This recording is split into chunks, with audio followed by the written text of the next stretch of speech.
When I first heard that Billy Idol was going to do a new album called Cyberpunk, again, my radar antennas went up because I've been writing about experiencing, wallowing in this field of cyberpunk. And remember, what does that word mean to you, Billy?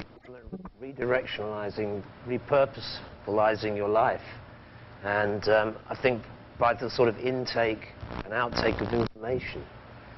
And I think it means sort of taking hold of sort of a set of ideals that sets you free. Technologies. See, we've had punk.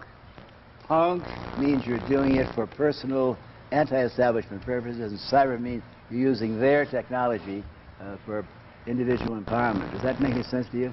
Yeah, great. Thank God you said it. Okay. You can use that in the next lyric. No, well. Now, tell us about the album. Yeah, the large part of the album is talking about the wasteland of our own minds. Yeah. The fact that something like a shock to the system has to happen. These riots, people's feeling of disenfranchisement, the Generation X, everything, being left in the hands of the power junkies. I think that's what scares you. And then, but to outdistance them, I think, yes, you have to look for some other way of mind traveling, some other way of learning. I love the idea that as soon as you get into cyberspace, you start to find out how much you didn't know, how much they're not telling you.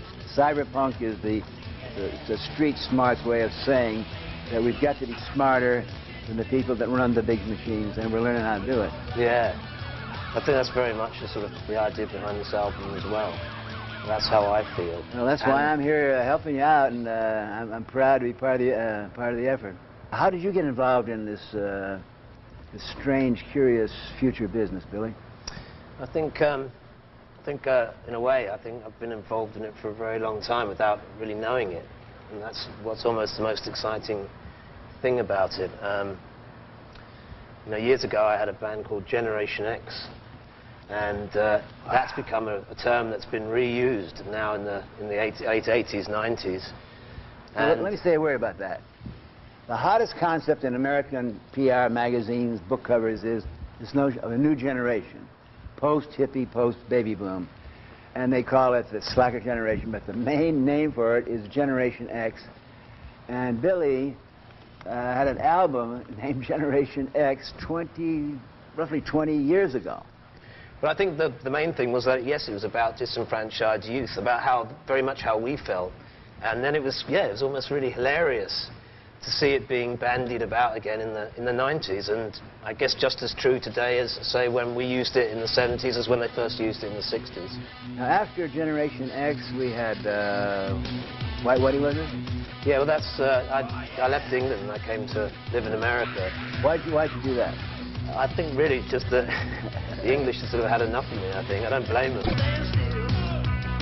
It really gave me a chance to revitalise myself, and instead of being something that was dead in England, I was something that when I got to America, I found I was very much alive here.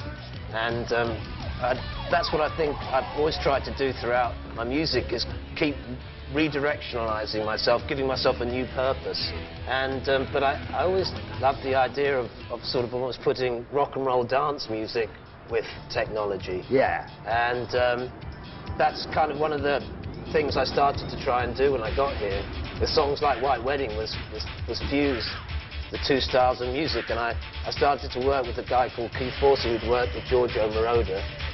And you know, of course it was my own fledgling way of doing it, but that's why I was looking for the expertise to help me to do that, as I really wasn't very capable myself, but I had the dream.